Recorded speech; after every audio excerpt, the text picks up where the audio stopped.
Bonjour, je m'appelle Julien Japard, je suis de la MFR de Saint-Laurent de Chamousset et pour notre projet d'ESC, avec mon collègue Valentin Bruyère, avons décidé de réaliser une vidéo sur l'agriculture biologique. Nous sommes donc allés questionner des agriculteurs sur leur choix de l'agriculture biologique. Je vous souhaite donc un bon moment et une agréable vidéo.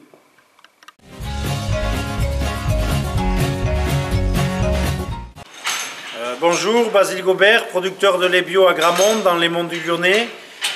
Installé en 89 avec ma concubine Agnès, on produit 230 000 litres de lait et on engraisse 22 veaux qui sont vendus en direct dans un point de vente collectif à Saint-Étienne. L'exploitation s'étale de 630 mètres à 900 mètres d'altitude, assez morcelée, avec 26 îlots, donc beaucoup d'îlots. 50 hectares, 8 de céréales et le reste en prairie naturelle ou prairie temporaire. Pourquoi avez-vous décidé de pratiquer l'agriculture biologique? Alors pourquoi l'agriculture biologique? En fait, quand on s'est installé, l'exploitation comptait 13 hectares et de la vente directe sur un marché à Saint-Étienne le mardi. Donc on s'est dit que sur cette surface-là, on ne pourrait jamais faire des volumes et que du coup, il fallait qu'on conserve la partie vente directe et qu'on s'engage dans une démarche qualité. À cette époque-là, Agnès avait suivi le premier CS bio en France, dans le Jura. Et du coup, on a décidé de partir en agriculture biologique en se disant on va faire des produits de qualité et on va essayer de valoriser cette qualité. Ensuite, il y avait d'autres raisons. Il y avait les choix techniques, en se disant que c'était sûrement une agriculture beaucoup plus technique que l'agriculture conventionnelle. Mais avec le besoin d'expérimenter et d'avancer dans nos recherches, en sachant qu'à cette époque-là, on était très peu appuyé, il y avait peu de formation, peu de gens compétents.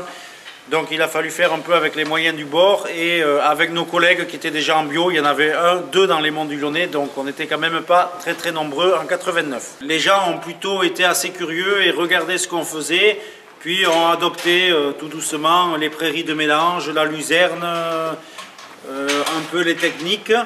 Et aujourd'hui, la CUMA, qui est une CUMA tout à fait conventionnelle, et puisqu'on est les seuls bio au sein de la CUMA, aujourd'hui la CUMA a une bineuse, une hercéterie. Un des adhérents de la CUMA, le président, ne désherbe plus du tout sur son exploitation, même s'il est toujours en agriculture conventionnelle. Voilà, je crois que les mentalités et le fait que techniquement ça fonctionne ont fait qu'il y a une évolution des modes de pensée et des raisonnements de la part de nos collègues. Et puis le fait aussi que les entreprises locales, je pense à des entreprises laitières qui aujourd'hui collectent du bio dans la Loire, ça a permis de faire évoluer les mentalités.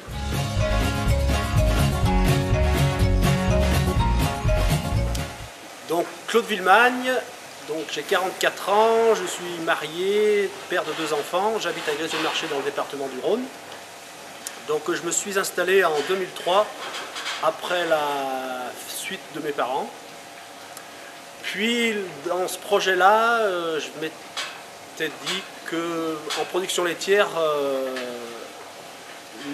la forme sociétaire était plus opportune au niveau des astreintes. Donc j'ai rencontré Didier Bruyère en 2004, car mon père lui louait des terrains. Et pour voir si on pouvait travailler ensemble, la première année, nous avons commencé à travailler ensemble au niveau des traites le week-end, où chacun à notre tour, on trayait sur les 2 sites pour que l'un des deux puisse se reprendre. Puis on a mutualisé aussi notre travail au niveau des gros travaux des champs pendant toute cette année. Ça nous a permis tout naturellement d'aller à la création du GAEC au 1er avril 2005. Pourquoi cette conversion en agriculture biologique? La conversion à l'agriculture biologique, c'était pas prévu sur la comète au départ. Et suite à la crise du lait de 2009, mon associé et moi, nous avons réfléchi pour faire des coupures au niveau de l'exploitation, car nous venions d'investir dans une stabulation et des silos couloirs, et nous étions bien endettés. La trésorerie s'effilochait de plus en plus, et il nous fallait trouver une porte de sortie pour sortir un petit peu la tête de l'eau. Donc suite au passage à la baie, nos frais vétérinaires ont été divisés pratiquement par deux. Cela a plusieurs raisons. Le fait d'utiliser moins d'antibiotiques et surtout les hormones de synthèse. Car avant, au niveau de la reproduction, je faisais beaucoup de prostaglandines et de réceptales, choses qui sont interdites dans le cahier des charges. Donc aujourd'hui, une vache, elle est échographiée avant la mise à la reproduction, et puis tant qu'elle ne vient pas en chaleur, elle n'est pas inséminée, il n'y a pas d'induction artificielle. Au niveau de tout ce qui est antibiotiques, nous avons beaucoup diminué les antibiotiques, car nous avons seulement droit à 3 traitements antibiotiques dans le cahier des charges. Donc aujourd'hui, j'utilise la phytothérapie, qui est sensiblement comme les antibiotiques, a le même principe actif que les antibiotiques, alors que l'homéopathie est quand même plus compliquée et je me sentais moins à l'aise de démarrer avec l'homéo.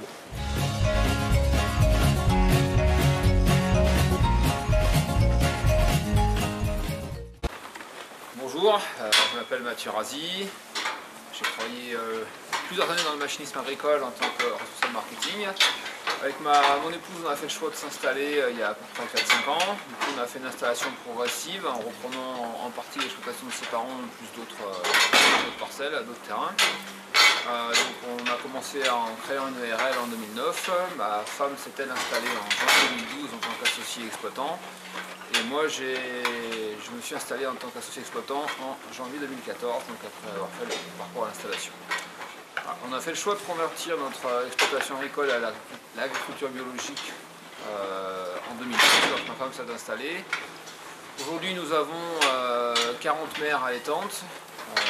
Nous élevons tous les animaux qui sont nés chez nous, c'est-à-dire les génisses pour la production ainsi que les génisses pour la boucherie. Et nous pratiquons aussi l'élevage des bœufs en fait. Donc on castre les mâles quand ils sont petits pour pouvoir faire des bœufs et pouvoir les commercialiser nous-mêmes. Voilà, donc au niveau de la commercialisation, ça se passe sous à peu près trois créneaux. On a une partie de notre viande qui est vendue dans une AMAP, une autre partie en colis, grâce à des commandes qu'on prend via internet.